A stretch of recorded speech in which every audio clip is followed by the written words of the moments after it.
Welcome to the Pantheon Plus Rewind.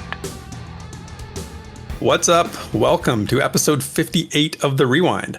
This podcast is dedicated to the community around the upcoming MMORPG Pantheon Rise of the Fallen by Visionary Realms. Now, we all know how important community is when it comes to MMOs, so we like to cultivate that while we're waiting for Pantheon's development. And you can have all the fancy graphics, advanced physics, deep story you want, but without community, your MMO isn't worth the silicon it's printed on. And speaking of fancy, I'm joined once again, as always, by my partner in crime and my co-host, Minus. I know you've been super crazy busy with work this week, but how are you holding up? Yeah, man.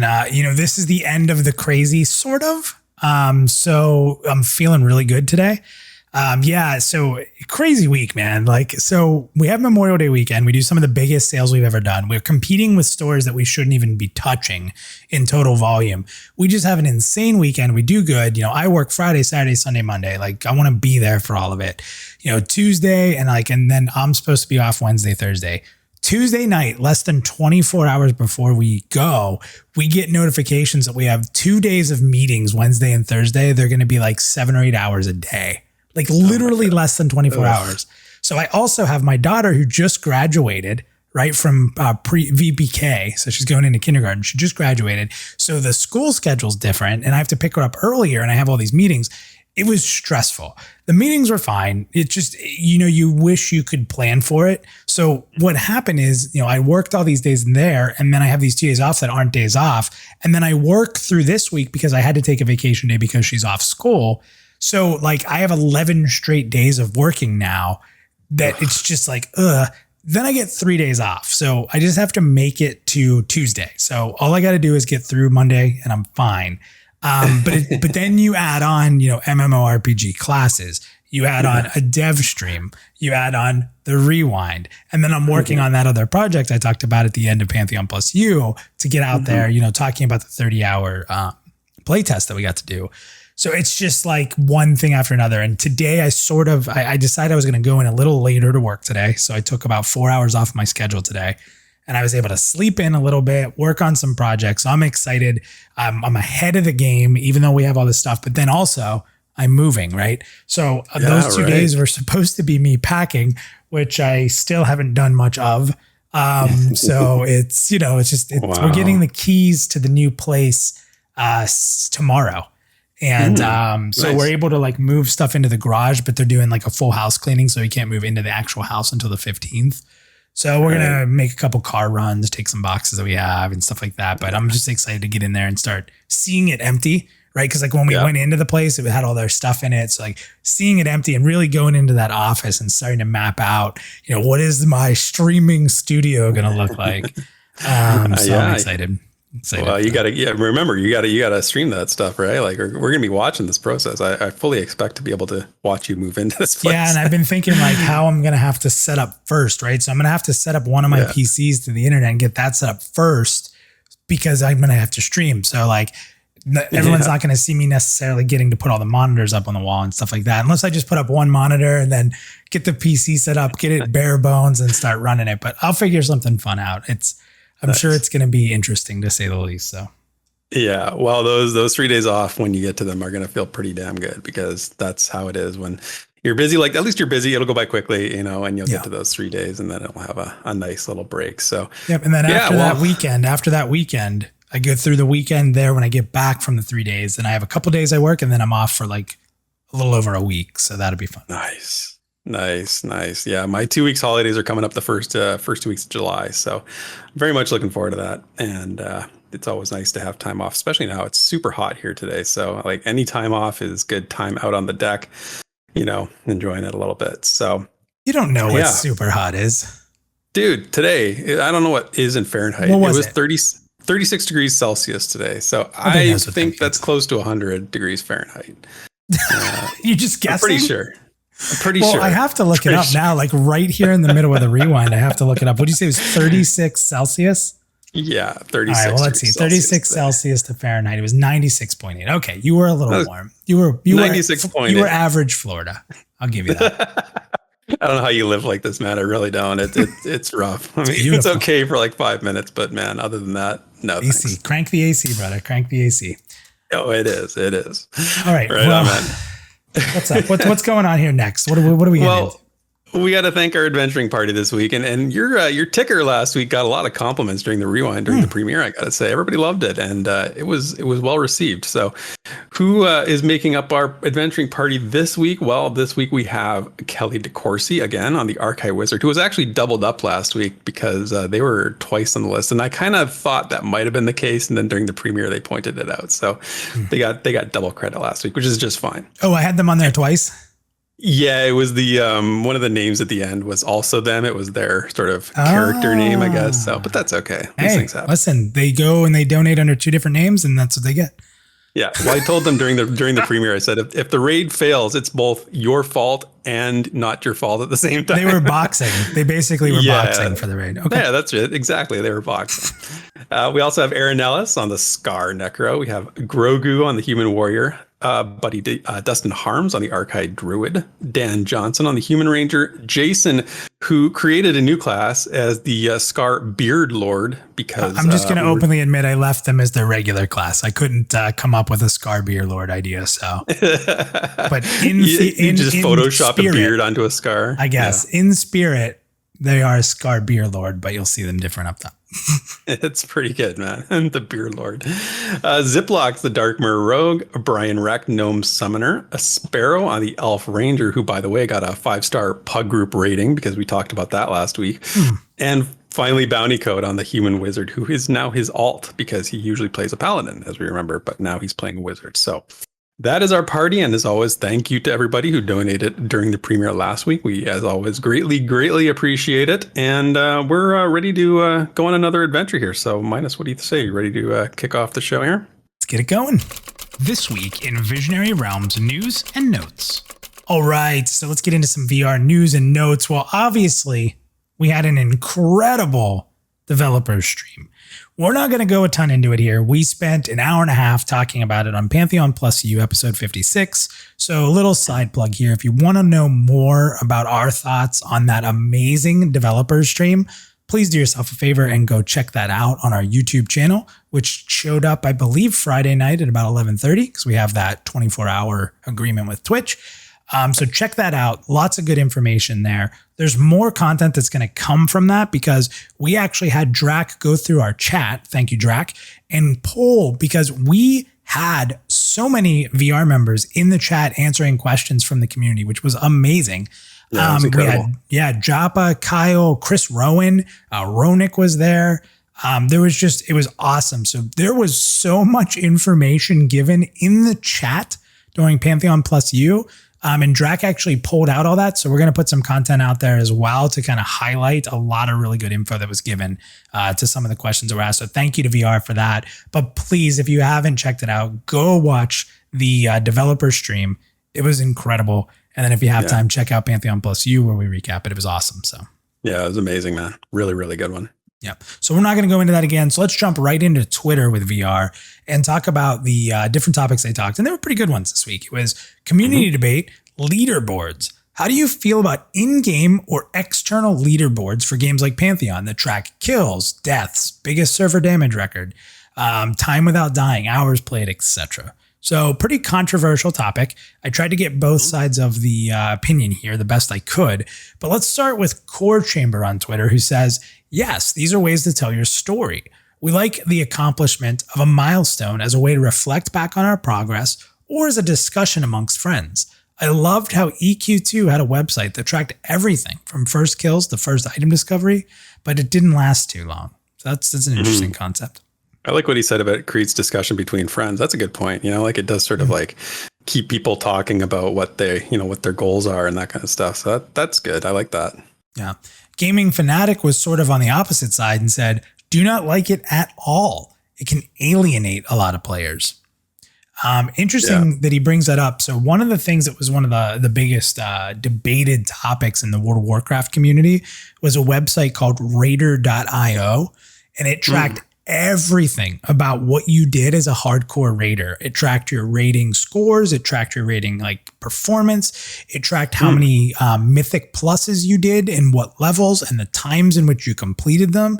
So if you were ever trying to get into like a very high end group that wasn't in your guild, people would ask for your Raider IO score and then look you up to see if you were qualified enough. Like if you were doing, Dungeon A, you were like, yeah, I can come do that. And it's mythic, 14 or something that's hard. You're like, yeah, I'm experienced there. They'll go look and be like, well, you only did mythic 5. So you're not joining, so stuff like that. It was a really, really controversial, that website was. I can see why it would be controversial, right? For sure. I can see why. It sort of replaced the gear score. And then it was like, what's your Raider IO score? So I can understand where he comes from there. Never bothered me. You can know I like numbers. I'm willing to flex if I need to and show my numbers. But I definitely, you saw in trade chat and you saw in different conversations how much people really hated Raider IO and how much it gated players from, joining groups and stuff like that. Even the ones that were skilled enough to do it, right? Like somebody might have had a mythic plus 25 clear in another dungeon to show like, if you could do that, you're a beast. Like you could easily go into this dungeon and do a 13, but they're like, well, you haven't done that yet. So so you're gated out, right? So was it like voluntary or did you have to like, allow them to harvest your data or did they have everybody's? World of Warcraft had a ton of APIs, so sites and different people could pull all the data they wanted out of the game. I see, right. I mean, what if you just didn't like, I think that takes a lot of people out of the mix who probably, had the skills or would have made it a good experience, but just didn't have the numbers to back it up. Right. Like, I don't know. Yep. That to me, like anyone who played WoW, I think that's the number one thing they probably think of when they think of like leaderboards or external sites. It's interesting. We just talked about APIs because Gloth Drogan says, I would say allow some access to APIs of sorts. He says also, but don't officially track anything. Let the community track what they want, and then you're not responsible for any of the debates. That gives people the information they want without any official stance on what info is more important. He goes on to say, if I want that info, I can still get it, but without shoving it into a regular game feed that will be an annoyance to others who don't care.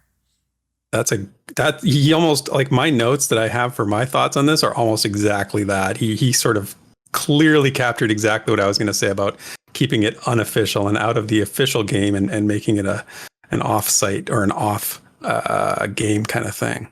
Yeah. And the thing too is keep in mind, Raider IO was exactly that. I know. And that's why I asked that question, because I thought, it's interesting that you sort of don't have a choice. Your numbers are there no matter what, but but you don't have to use it either. I mean, you don't have to, if it's not officially part of the game, it might, it might not be as valued or sanctioned by somebody as like, these numbers are official, right? Well, the problem comes back to a topic we've talked about a lot. Like if I'm going to make a group and I'm going to make that group based on this data, that becomes my requirement for joining my group. Go make your own group if you don't like it. Right. Yeah, it's true. Like but if I'm taking 5 people out of the thousands that want to come and I have a distinct thing I want for my 5 people, go make your own group. Yeah. But then if you're in a group, if you're that group looking for somebody and you can't find somebody with the numbers that you want, you say, well, this game sucks. I can't get the person, like nobody has the skills. Nobody has the numbers for the group that I want. It's like, well, then, it's hurting the game. Then you got to then you got to kind of lower your, okay, well, we really need a tank. So let's take one who's a little lesser. Yeah, I don't know if people would be so quick. They'd rather just complain about it before compromising like that. Well, keep in mind, I'm running the group. So I'm taking it from that perspective, right? If I'm running the group and I'm putting it together, it becomes my say. I know that sounds horrible, but it's the reality of it. Go make your own group. You can set any standards you want. Do you want to take the risk then, right? Like, do you want to take the risk of having potentially a weak member of your group and then the loss and the deaths that come with that? I don't know. I do. It's tough. But not others. Some people might not. Yeah. But again, that becomes their method, their measurement, their measuring stick of what they want. And I think that anybody who makes a group is allowed to decide that because they're the ones putting the time and effort into making and leading a group. So that's true. That's a good point. Yeah. Jim says, I'm there for fun and friends, not to get my name on a leaderboard. This may be harsh, but honestly, I've always thought there's something inherently amiss psychologically For someone that needs this type of self-serving, self-promoting worship, he says, just play the damn game. Yeah, he's sort of speaking the to the I don't know, the more traditionalist type players, and I kind of feel a little bit that I don't feel like it's like, you know, ego or anything like that. I just feel like it's not my style at all. It's not something. This is not why I play the game. I don't play it for leaderboard stuff. So yeah. So Verano said, I'd rather have personal leaderboards, something that keeps track of all your personal best for personal improvement. Why would I care as long as someone else has played when they could easily just share account and boost their hours, for example? That means nothing. So being able to pull up like your own character pane and look at your own achievements, it's really just accessible to you. I like that idea too. I think I like that too. I think that's really smart. I think that's a smart way of doing it. World of Warcraft had that too. It's sort of in your achievements panel where you could go into like your stats. You could see, you know, the most damage you've ever dealt, how many times you've died, you know, how many enemies have you killed? What is the total amount of damage you've done? Like, what's the total amount of damage you've taken? What's the biggest hit you've taken? Like just stuff like that only you could see. It was pretty neat. And single player RPGs do that too. Pillars of Eternity, it comes to my mind as one of those games that does that. It is interesting. It doesn't really factor into anything, you know, like it doesn't really affect how I play the game at all. It's just sort of a novelty, you know? Yeah, it's a fun novelty. I agree with that. And next up, we got Co Carnage actually jumped in on this one. He said, this kind of thing can be okay, but sometimes it can shine a spotlight on more nefarious things going on, like botting, exploits, etc. He also goes on to say, also, would definitely recommend having some servers with it completely off. Sorry, Co, I'm against all the servers. But he then also says, as long as it's well managed, it can work on some servers, especially for raid stuff. Yeah, love Co, respect Co to death, but no more extra servers. We talked about that last week, right? Yeah, that's right. 3 server types. That's it. PvE, PvP, RP. RP. Yeah. That's it. Play the game as it is made to be played with what you like and what you don't. Yeah. Stop. No more customization. But no I like what he said about the segregation. customization. Yeah, I like what he said about pointing at it can help with identifying things like botting and people exploiting and stuff like that. That's kind of a good, you know, insight into why something like this might be useful for the developers. So good point. Very true. Getting a little less serious. I love this from Quest. Quest says, yikes. I don't know if I want all my deaths on a leaderboard. That's the funny thing is that you have these nefarious, like not nefarious, but like less than, you know, positive titles that people would actually go for. They'd be like, okay, well, I want to die, you know, so I can make my way on this leaderboard. And I actually have a similar point to make on this one, but I'll wait till the end. But yeah, that's a good one. A couple more. We have Rousey. They say, I think BDO had a great leaderboard for lifestyles, which they did a great job of this. But I would love to see a leaderboard for miscellaneous achievements. So that's a good one. And finally, video needs a leaderboard for prettiest house. Yeah, right. Like I'm still telling you, I think there's something there for a content, like a weekly content schedule where it's like the lifestyles of the rich and the famous, BDO housing. That's such a good idea. I love that idea. And like we go on the cash shop and buy like the tuxedos and we wear them in and critique the houses and stuff. I think it would just be hilarious. Super funny. Yeah. And finally, Carl Powell says, I think put the leaderboard on a website or forum, but not in the game itself. I don't think it'll be a problem like item level in WoW unless the guild expects you to be in the top X percentage of the leaderboard.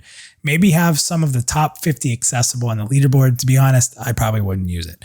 I liked Carl's perspective because even though he's not a fan, he wouldn't use it, doesn't care about it. He took kind of a step back and said, well, like, let's think about the mass population. And if it was implemented, even though I don't use it, I think this would be a good way to do it. So I like that he put that. Mm-hmm. Yeah. Interesting point. It sort of, again, ties into what I want to say here just at the end, you know, because I had that same thought, like, well, I can just ignore it. Like, it doesn't really matter as long as if I don't want to use it, I can just ignore it. It doesn't matter. But then again, I thought a little more about it, and I feel like the leaderboards do change how people play the game to some extent, right? So think about this. Like, we had a conversation earlier about, you know, somebody looking for a group member. But what if there was like, you know, somebody looking like, hey, you want to go do this dungeon? They're like, you know, I'm trying to get that, you know, the most time without dying leaderboard. So no, I'm not going to join your group. You know, it's too risky. I'll die for sure. And it's like, Or, what if you're in a fight and like this is sort of a ridiculous example, and I admit that, but like let's say the mob you're fighting has like a thing that you don't want to nuke it before it gets down to like 25%, right? And the wizard in your group says, okay, and then the battle happens, the wizard nukes it while it's at 75%, it triggers something and the party wipes. And you're like, well, why'd you do that? And he's like, well, I'm chasing that most damage done leaderboard, right? Like, well, that's, what are you doing? You're not playing as a group, and now you're just chasing an individual goal and you're sacrificing the group for your individual goals, right? I think it's not like a big thing, but I would say that that's something that might be considered when they're thinking about leaderboards like this. If it's sanctioned, if it's unofficial and it's off the website, I mean, that still could happen, but I think probably to a lesser extent. So that's really my take on it. I'm not utterly opposed to it. I just think that there's some things I don't like about them. Yeah, I don't know what you thought I was going to say here, but I'm not a fan of leaderboards. I never have been. I kind of thought you'd be more approving of them. It's like I'll use them, but I never really understood leaderboards. Like, here's the thing about leaderboards, and I think of like Xbox Live, like really drove achievements and drove leaderboards in a way that probably never were really done before.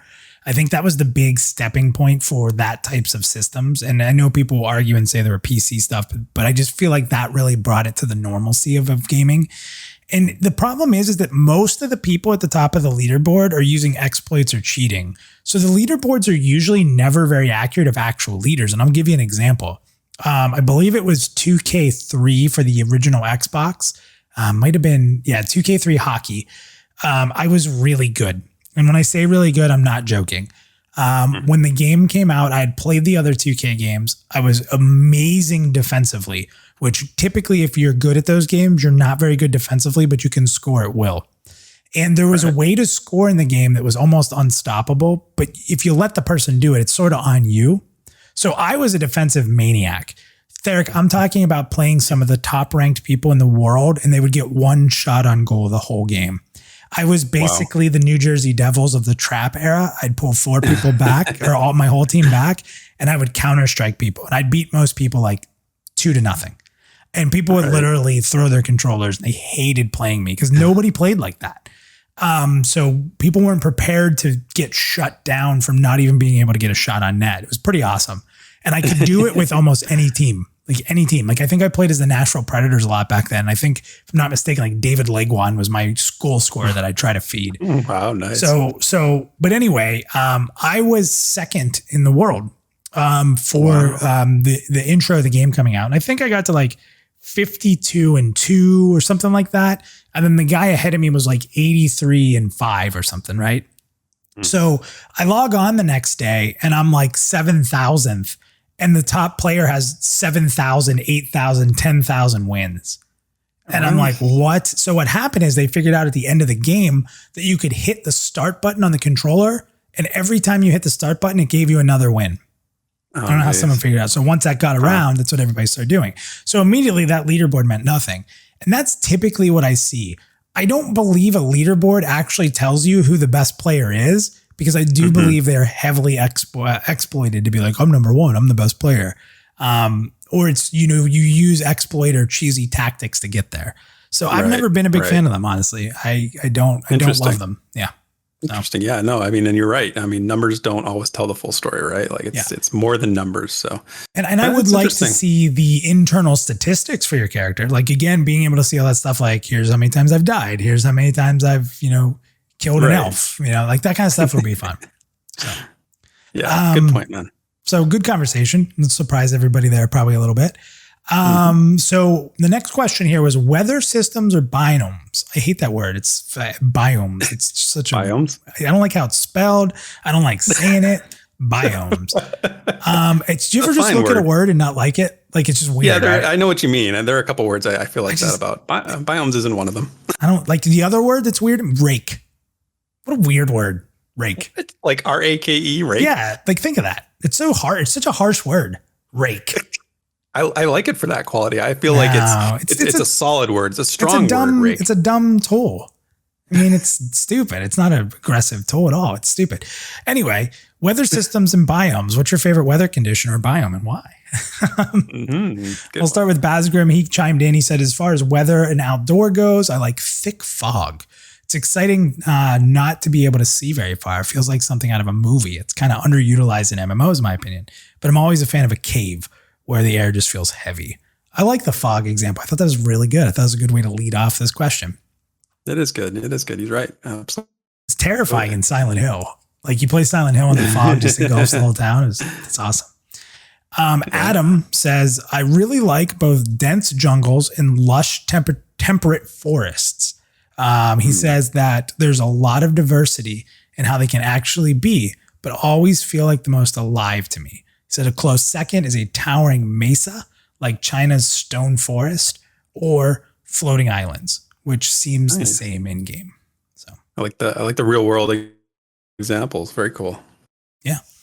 Prismatic Dave says, if done right, straight up lightning storm. Something about a storm coming that could really F up your travels. It feels like a real moment.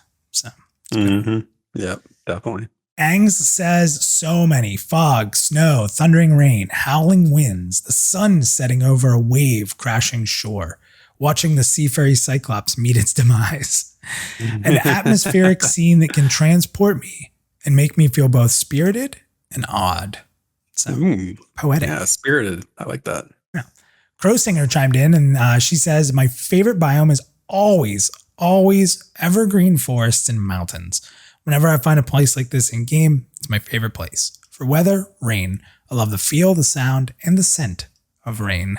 Yeah. The smell of rain is good. That is a true thing. There's something very, very very instinctual about when if you go out after a rainstorm and it's got that really cool smell. I like that. Yeah. Yeah. And the thing too with rain is it's the best to sleep. Like if it's raining, sleep is the best. I don't know what it is. That's true. Yeah. That's true. Yeah. Donler says, I really want to hear rumors of an ultra rare dust storm or a flood that temporarily affects zones. Something so rare that your friends will not believe it happened unless someone takes a screenshot or a clip. That's cool. Dust storm would be cool.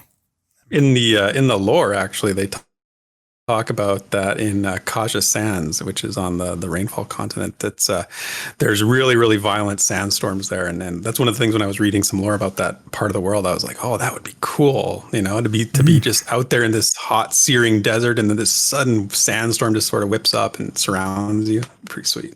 Well, Donler, maybe there's a chance. Exozone says, maybe it's because I'm from Hallis and the Everfrost Peaks, but I enjoy beaches, sun, lagoons, islands, sailing, and palm trees. Kind of went the other way there. I'm like, oh, they like mountains. I'm like, nope, they don't like mountains. Okay. Yeah. It's kind of like when I lived up north and now I live in Florida. I don't want any of the north stuff anymore. Breakout in complete opposite form says, tundra. I love the cold and the snow. Rarely ever get it where I'm from. A white plain and northern lights in the sky is the most beautiful thing to me. So it's funny because both of them, even though Exozone's joking about Hollis and EverQuest, both of them are talking about being so much in a place that they want the opposite. And then it's funny because it's complete opposite for both of them as well. So, but the best part is Boss Game Stream replied to Breakout and said, as long as I don't have to shovel it, I agree. So yeah, so true, man. Shoveling snow sucks. It's the worst. Shoveling snow is bad. I think I would rather shovel snow than have to chip ice off my car. That's the worst. No, chipping ice off your car is no. But I mean, basically, if you're lazy, you just start your car and you just wait for the ice to melt. If you can even get into the car. How can you not get into your car? When I lived in New Jersey, there were times where it ice rained and I literally couldn't open the door because my car had an entire ice plane over it. And like literally I had to chisel a hole in to even getting it off. I think that's like crazy Atlantic weather though. That's like East Coast sort of every weirdness. Single year in Jersey. Every year. Man, you can't get into your car because it's iced over so much. That is some crazy. So then I'd finally get in and then I'd turn the heat on and then I'd go inside. It would take over a half hour for that thing to warm up. It was so cold. Yeah, the whole thing was frozen. Yeah, I hated it. It's the worst. That was the worst part of life because you have to get up earlier. So you lose sleep time to go out into the cold, which is so cold that you literally are you don't want to put all your clothes on, right? You still want to wear your pajamas. You don't want to get ready and go out and do it. So now you're extra cold because you're not really prepared to be out there. You have on some sort of shitty shoes usually that you don't even have all the way on, right? No, they're like barely covering your heels. Yeah, so you're hitting the snow and then you're out there just swearing at your car. And you're like, you literally have the dumb little ice chipper and you're like slamming it into the side of your car trying to even get anywhere. Like you literally need a chainsaw to get through this. Or if you can't find your ice chipper, you got like your credit card out or some other like, store credit card and you're like using it to chip away and you're like, please don't break. Please don't break. Bro, I always wanted to invent an ice scraper that had gasoline in it. And it was like, it would melt ice. Like it was hot. Like the ice scraper itself would heat and you could just touch that and just, that's the way to go. That doesn't sound dangerous at all. No, nope. That sounds perfectly safe. Hey, listen, or you can just get one of Elon Musk's flamethrowers. So it's up to you. No, there you go. And finally, Balorny, you can tell I really like snow. He says there's one weather effect that has never been seen, as far as I know, in an MMORPG, an eclipse. Will Pantheon have that feature? That'd be cool, right? It would be very cool. We talk a lot about how the inspiration from Breath of the Wild, Chris Joppa Perkins, big fan. Eclipses. You're a big fan of Joppa? I'm a big fan of Joppa, yes. But he's a big fan of Chris Joppa Perkins, big fan. Love the guy, big fan. No, eclipses are a big part of Breath of the Wild is what I was going for there. But so maybe you never know. Big fan. Yeah. I like caves. Everybody knows that by now. Yes. You like the loot at the end of the cave, I think. I do, but caves are, I like, even though like I have we talked about before, I have these very weird off the wall edge case claustrophobic scenarios that bother me. Like I'm not claustrophobic, but something about being in a cave, like gives that added danger to me. I like it. Yeah. For me, it's mountains. I grew up going to the mountains, like snowboarding in the Rocky Mountains. And like, there's something about being high up in the mountains that is like being high up in the mountains. Yeah. Well, yeah. I interpret that how you want. Like, just let's just leave it at that. But okay.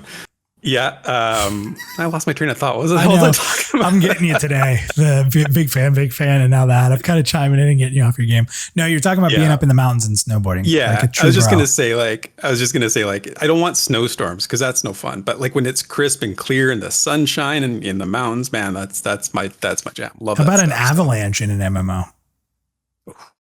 Ooh, yeah, interesting. Right. I like it. Run for your life. That's right. Trip the avalanches are scary, man. Yeah. All right. Well, that's it for VR news and notes. When the Pantheon community speaks, we listen. So let's dig into the forums and fan projects to see what the discussion's all about. All right. So this week's topic for our community discussion comes from VR themselves. It was a Twitter question that they had actually from a couple weeks ago that we didn't get to. And they asked the following question. It was a post called AFK Kicked.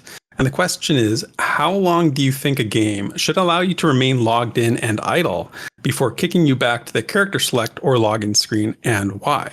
Keeping in mind things like server performance and costs and that kind of thing.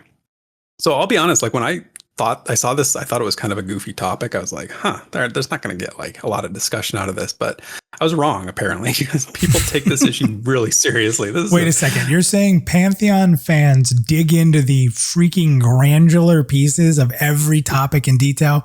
No way. No way. No, not possible. I don't not know. Not us Pantheon fans. No.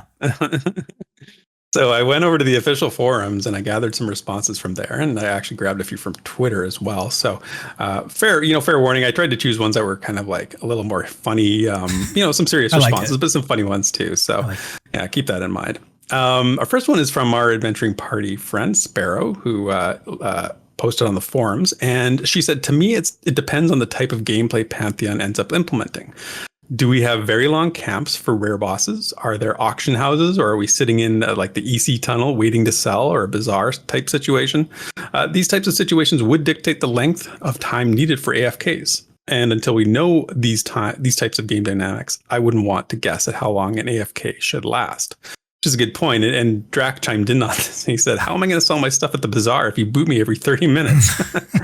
So it's a good point. And, you think about like just sitting around trying to do something, as long as it's like what it's sensing as inactivity, right? Like, do you have to move or do you have to type things? I guess that would play into it. Dude, it's so funny. Every time I think of that, like movement and getting kicked and being AFK, I think of the episode of The Simpsons where Homer stayed home and had the moo and he had the little bird hitting the key. One of the best ones.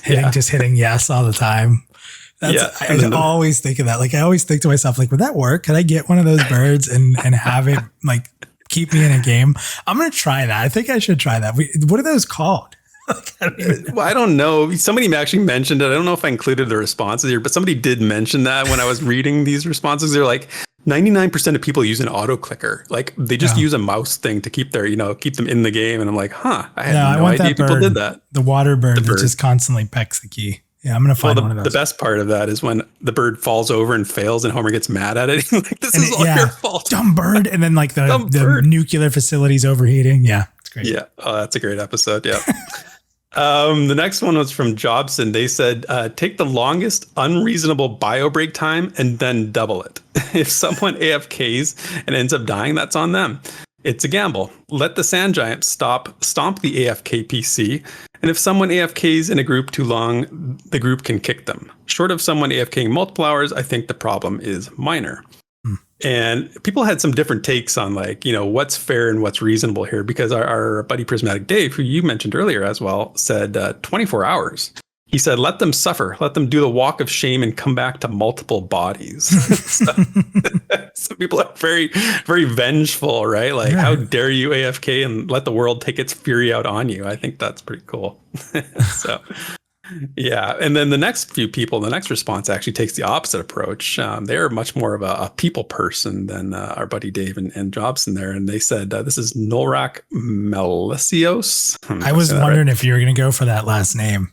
But you did it. It's all right. Yeah, it's not like a biome. I'm not afraid of the word, so I'll attempt it. They said a time roughly equal or lower than NPCs' respawn timers. AFK kicking can save lives. Let's say you're questing in a dangerous zone. Someone rings your bell, you go to answer, but it takes longer than you've planned. You come back and see you've been killed by respawned enemies. So he's saying, like, you know what? No, let's make the respawn timers just as long so we don't die. But not sure about that. The next one was from Kane at a funny line. They said 45 minutes. That covers laundry, dinner, walking the baby, and changing the dog. Pretty cute. Yeah. Counterfletch had a good one. He combined both a humorous response and a serious one here. So first I'll give you the serious one. He said, so long as there's something in place to demote the AFK character from group leader after 5 or 10 minutes. Good one. That's good. Yeah, right? Because that would suck, right? Because then you can't control the group. So it would switch over to somebody else is what he's suggesting.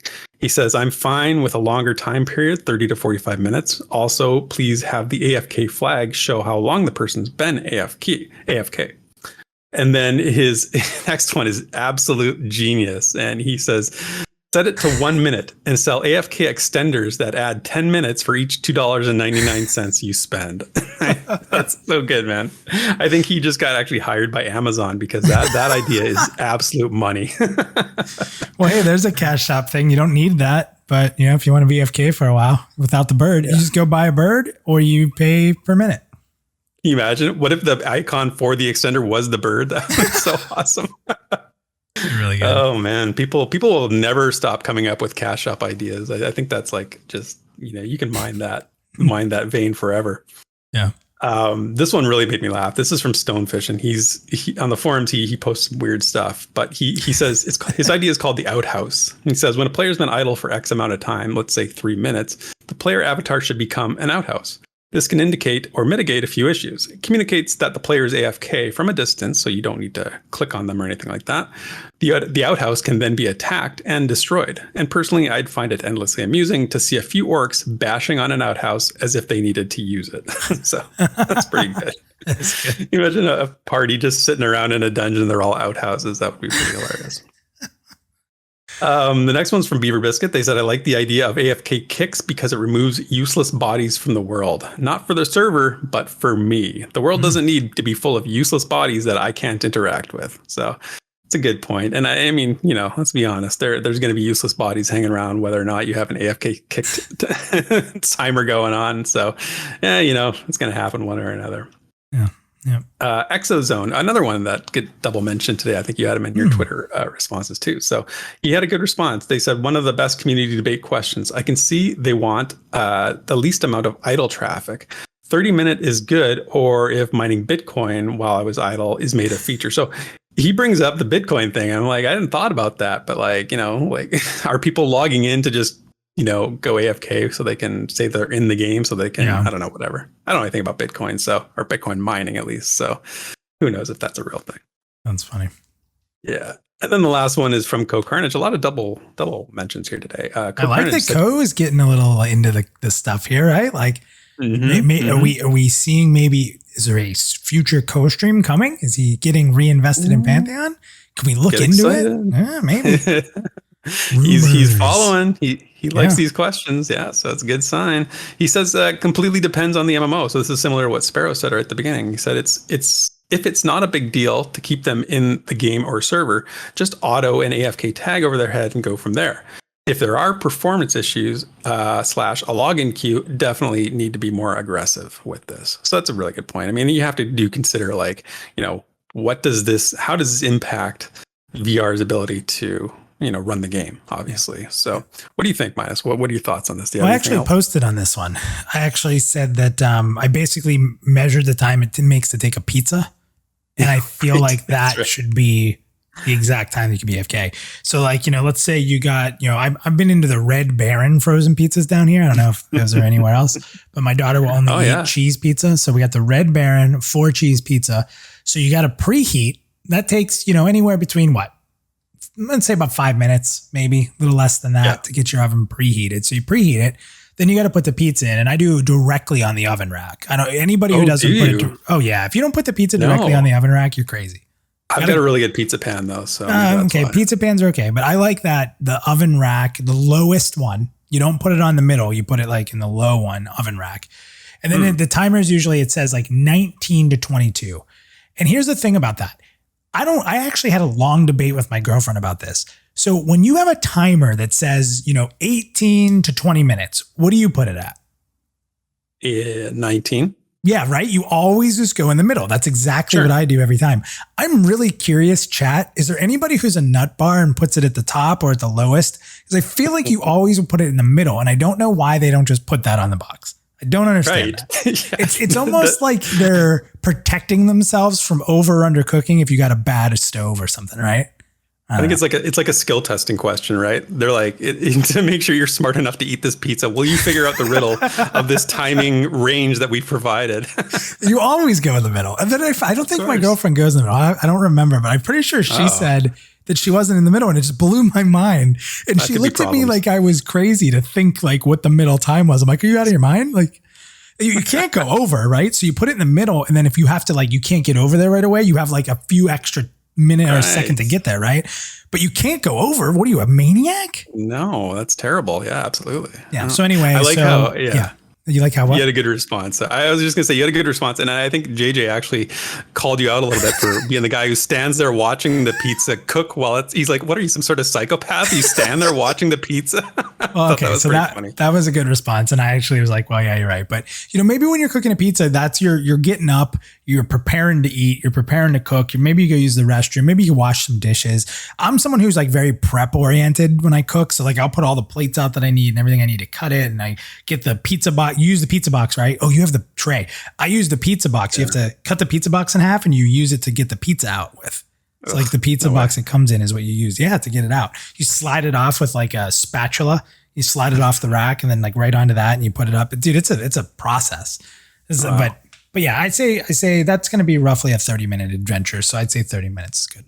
Well, there you go. Okay, that's fair. I went a little longer. I said an hour because I think it seems like, you've been AFK for an hour. That probably means you're not coming back anytime soon. I mean, you either fell asleep at your desk or maybe you got locked out of your house or something, or you're in some sort of like maybe you had a pizza and you're in like a food coma, and you're out on the couch. Either way, I think an hour is that's it. You're back to the login screen at that point. So that's what I would say. Eric, I'm concerned about you. I'm going to need your phone number so I can text you in case you don't come back AFK in the proper amount of time. Okay. If I text you on Discord, be like, dude, I'm locked out of my house. Fly like climb in a window, break a window. It's not that expensive. We need you. We need your DPS. We can't get through this without you. Come on, bro. Nice. Good to know. Good to feel needed. I appreciate that. Yeah. So anyway, good one. Yeah, no, I like that one. So it was a little bit more of a intricate topic than I thought it would be, but that's it for this week's community discussions. Here's the mail. It never fails. It makes me want to wag my tail. When it gets here, I just yell, mail. We're getting sued. All right. That song means it's mailbox time. And we got some good questions today. I actually really like these. And one actually ties into sort of what we were talking about a little bit. And that's from Nemufe that says, should Pantheon have achievements? And the best part here is I have to read this. He says, on a scale of 1 to Vandrad. That's so good. And only Pantheon fans will know what that means. But on a scale of 1 to Vandrad, how mad would you be if it was done in a modern MMO style that was just a big old to-do list? What do you think, Derek? I would be Vandrad plus level mad. I achievements are it's really just a thing that serves no purpose in my mind. And I guess it's like maybe I'm just too thinking about them too narrowly, as in like Steam achievements. When you're playing a game on Steam and the little achievement pops up for just doing the most basic things. I think we've talked about this before. It just drives me crazy. I'm like, oh, wow, that's totally unnecessary. It takes me out of the moment. I just don't enjoy it. So, I mean, I get like the leaderboard thing we were talking about. This is related to that, but like maybe it's just like a personal achievement of some sort. And set your own achievements. I don't need the game to tell me what I need to achieve. Just do your own thing. So I'm so back and forth on these. I typically hate achievements. And in most of my WoW career, I didn't care about them at all. But then when like there wasn't anything to do and I started looking at some of them and seeing how fun they were or how challenging they were, I was like, oh, let's go get them. And like I started going after achievements a little bit, especially like raid and dungeon achievements, which were really tricky ways of doing things that you would never think. And there was one in particular I'll tell you about that I think you'll enjoy. So there was this boss fight. I'm going to do this as quick as I can, that had basically a living and a dead side, but it was all on a single platform.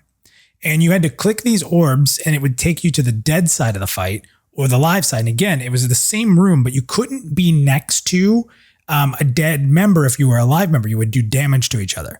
And the enemies that you would see on the platform that you were fighting would be different depending on which side you were on. And you had to basically control them. It was a pretty intricate, pretty cool fight. And then once you killed all the things you had to kill, you came together to fight at the end. But the thing is you'd have to take the main boss to each side when he did a big explosion, because he would only either target live or dead. And you'd have to pull him to the opposite side and do swapping. It was a really cool mechanic. But there was an achievement for that fight. And the crazy part was, I don't know how anybody would see it if they didn't look at the achievement. So right at the very front of the fight, a ball of light drops at the beginning of the fight. Doesn't look like anything, you wouldn't think. But it's a ball and you can go up and catch it. And then after a certain amount of seconds, it throws the ball up again. And it has to be, the achievement was to do the entire fight without the ball hitting the ground. And it had to go from a live person to a dead person, from a live person to a dead person. And it couldn't be a repeat person. You needed 4 people to strategically pass this ball from side to side while you're doing all the fight mechanics. And I will tell you, it was the most fun thing I've ever done. It was chaotic. People were screaming. Like you would literally drop the ball and everybody would jump off the sides to die so we didn't finish the fight. And you would just be like screaming at each other, like, Minus, go get this. I'm like, I'm coming. And you get hit by like an AoE and the healer's trying to keep you alive. It was so goofy, but it was such a fun achievement that we wouldn't even have known existed if we didn't kind of look at the achievement and try to figure out what it was saying. Because the achievement didn't give you all the instructions. Like, what does this mean? And then we, end up doing it. It was so fun. So like things like that are really cool. So I there's part of me that really likes them and there's part of me that really dislikes them. I'm very torn on achievements. I think when you're telling that story, it made me sort of think of like, they're good for like really high end stuff and really bad for, anything but that. Like, I only really care. The only game I can ever think that I've cared about an achievement in was XCOM, the more recent XCOM games, Okay.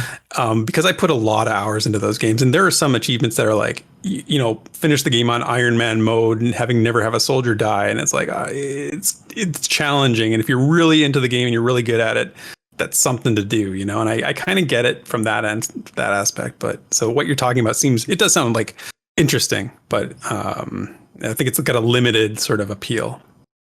Okay. The next question here is from LaFell. They ask, do you prefer small focus zones like Unrest or larger expansive zones like the Karanas or Western Wastes, and why? It's a great question. I prefer zones like Unrest. I really do. I do like the smaller vertical zones. The Karanas never did much for me.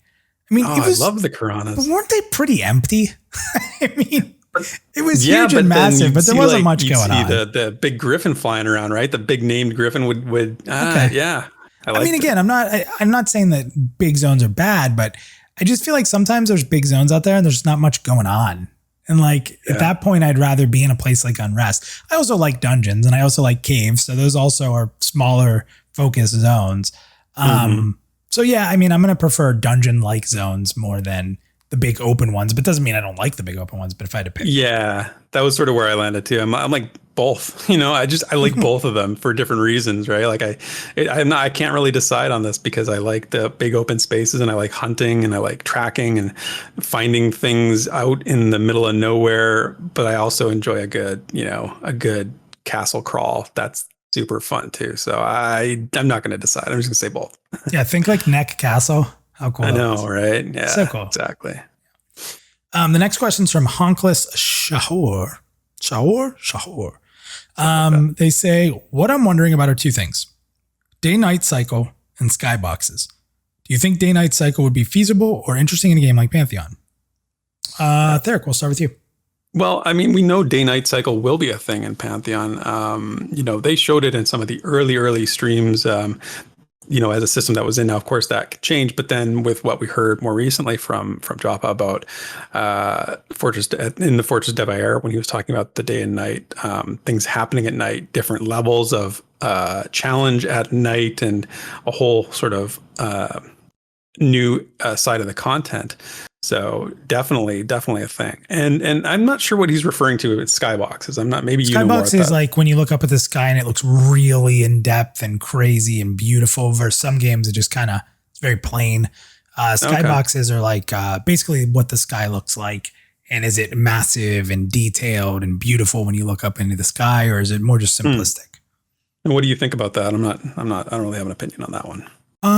There's been some games I've played that had some beautiful skyboxes and it did look awesome. Like I'm not always looking up in the sky though when I'm playing. So like it's cool, or it's cool to see in the distance. Why not? Like, why not have a very beautiful sky? But if you don't, I don't know that it kills me. It's not like a line in the sand thing for me. Like if it's there, it's cool. If it's just a kind of more basic, I'm okay with that. Cause I'm not spending a lot of time looking up in the sky, especially if we're not flying. So yeah, fair enough. And then finally here, Shadi says the VR take on gnomes was a split from the more traditional idea of gnomes. What other traditional playable race could you see the next hunk of landmass to join Pantheon? And what non-traditional take on a race would you think would be fun? So it's an interesting two-parter. So I'm actually going to start with the second one and not so much the next race, but I've been a big proponent of redoing humans. I think that you could really, maybe not as in-depth as you've done with gnomes, like where they're literally an energy source, but making humans maybe deformed, like having humans be evil as the main evil race instead of like the lizard person or the dark elf. It's always the same things. What if the main protagonist of Pantheon was humans and they were a little morbid? They've evolved over the years. They've kind of maybe have defects, right? Like they've grown growths on them, or, they've kind of sacrificed their culture for radiation poisoning or something to have more power. Like I would like to see a take on the basic human not being pretty, being morphed a bit, and being the enemy of an MMORPG. I think that would really turn people on to wanting to play humans more, maybe not because they're ugly, but because it's different. So many people say, I don't want to play a human. I am a human. It's boring.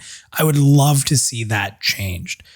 In regards to like what chunk of landmass should join Pantheon, that's super tough. I kind of just wish they'd invent something new. I don't want another elf. Please, God, don't give me another elf. You know, I don't know. It's tough. Like, yeah, I don't know. I don't want another human, right? Like I just, something new, I guess. I don't know. Yeah. I didn't really, I focused more on the race, the non-traditional race, because I thought that was the more interesting aspect of this question. And I really had a fun time sort of trying to be creative with this one. So here's what I came up with. I think goblins are, you know, very standard D&D, very high fantasy. They're in every high fantasy thing. And they're always these sort of like short green, sort of Weasley looking creatures, you know, very sort of dumb and, you know, not with a lot of agency. What if we took goblins, right, and made them into like more barbarian stature kind of creatures, right? Large, big, well built. And I know people say, well, that's orcs or like Uruk-hai from Lord of the Rings kind of thing. But like, what if you changed their disposition as well, made them into like these pacifists that didn't want to really fight all that much? They were more thoughtful, sort of insightful, like a race of philosopher goblins. Was what it sort of the image I had in my head, you know, and they aren't these like pack creatures that run around in packs like the Scar. They're more like isolationists. So that was an idea that sort of turning, because he's right about the gnomes, you know, saying how gnomes are like this cool reinvention of a race that we typically think of. And it's hard to do. It's actually harder to do than you might think it would be, because it took me a while to come up with that. And I'm just, you know, whatever, but I'm not a writer or like creative director or anything like that. It's a really, all right, Captain. Yeah. Well, you know, I have that in my pocket. That's true. But, you know, it's you still got to think outside the box a little bit here. I just thought of what kind of race I would like to see. But the problem is it's kind of close to gnomes. And that's the problem. But like, do you remember in games where you've played and it'd be like these suits of armor? You were like spirits, but you would just have suits of armor. That would be so cool. But gnomes are kind of close to that in a way. Sort of what they are. They're kind of what they are. But like I used to love those spirits, like that they were just like pieces of armor. Like, oh, that'd be such a cool thing. Yeah, like the spiritual armor, that kind of stuff. They were. I mean, you could cool, always go. Like, there's very little games where you can play as a centaur. Centaur is a great race. Wow, that's a great idea. Absolutely. Right, like a centaur would be awesome. Run speed, passive, easy, right? Yeah, right. Exactly right. Everybody would want that run speed. Yeah, that would be. And then, you know, centaurs are always villains. Like I kind of think of like all these races that are always villains. Like what would it be like to play them, but maybe outside of what you're used to? Like you could easily go the hippie druid land version of like centaurs. Like we just want to live off the land and be at peace and not be bothered by the colonization. And that's another reason humans would be so good. Like humans, the whole thing about humans could just be about conquering and about like taking over land and forcing their ways on the other races. Like people are missing out by making humans the default play everything good guy race. Like that needs to be rewritten. That would be so cool. I can get behind that. I can definitely get behind that. Well, great questions in the mailbox today. Thank you to everybody who submitted. And as always, in our Discord, there's a Rewind question channel. Put it in there. We'd love to debate and talk about your thoughts and answer them when we can. And if not, just give our opinions. But thank you guys for jumping in the mailbox this week. And that's it for that section. Sit back and relax. It's time for The Lore You Know. Okay, last week on the premiere, I got a little crazy, a little reckless in the chat, and I promised that I would do some singing in this week's lore piece. It wasn't easy, but I did find some lore that involves singing and song. So this week, we're going to learn about Terminus's native creatures, the Banshee. Here's an excerpt from their lore, which I'll read, but don't worry. The howl of a banshee is a devastating counterpart to the chain. It is often referred to as an extension of the rageful spirit itself, capable of slithering into the ear and heart of those nearby. Survivors speak of a fury of voices held within the howl, which carry the emotional torment of previous victims and those of the banshee itself. Once the howl buries within an unfortunate mortal, it echoes with increased ferocity, eating at the sanity of the unprepared with accusation and anguish. Many are driven mad by its distorting refrain long after the effects ought to have faded away. For the howl itself is not the most insidious attribute of their cadence. It is the void left behind after the cadence departs. Pity those who cannot hold out until the cavity is healed. And with that in mind, this is what I believe the Banshee's song may sound like when we encounter them on Terminus. We at Pantheon Plus will not be held responsible for anything that may happen to you upon listening to this following clip. Never made it as a wise man. I couldn't cut it as a poor man stealing. Tired of living like a blind man. I'm sick of sight without a sense of feeling. And this is how you remind me. Remember, you asked for this. So I hope you enjoyed that rendition of the Banshee song as I imagined it. I hope that fulfills my promise to the community that I would sing the lore this week and consider that promise fulfilled. But minus, I know that you enjoyed that. Did you not? That's terrifying. That's absolutely terrifying. And I never get to do this. So here, are you ready for this? I'm ready. Yeah. And that's the lore you know. All right, everybody. Awesome, right? Good Yeah. job. Let's get to sneak in and do your thing. Well done. Well All right. done. So everybody, thank you for another awesome week of the Rewind. Thank you to everybody who supports us, gives us a thumbs up. Come on, give us a thumbs up. Help us get away from Texas Guy. We need more thumbs up so Texas Guy doesn't roll the day with his negative thumbs down. But give us a thumbs up. Make sure to follow us on Twitter. Subscribe on YouTube. Comment. Throw comments into the video here. We love hearing it. We want to see that conversation and carry that conversation on in our Discord. That's what we're looking for. We just want to keep the conversation alive. We want to keep people engaged. We want to have some fun, some laughs, some bickering, as long as we stay kind to one another. But that's what we're here for. So thank you to everybody who follows us. Theric, thank you for another amazing show of the Rewind. Always super fun. And hopefully next week we'll have a special show for you. But also keep in mind that when I'm moving, we're going to have a little bit of shifting possibly in what's going on. So hopefully we'll figure that out ahead of time and get that out there to you guys. But again, hopefully next week we have a very fun, entertaining, special show for you guys. Theric, thanks again, buddy. Yeah, it's going to be great, man. See everybody next week. Thank you for listening to this week's episode of the Pantheon Plus Rewind. Be sure to follow Minus and all Pantheon Plus related content on Twitter, Twitch, and YouTube under the name Pantheon Plus. Also, be sure to follow Theric at Pantheon Theric on Twitter. Keep up to date on all Pantheon Rise of the Fallen information on www.pantheon.plus, the definitive source for all media of Pantheon. Until next time.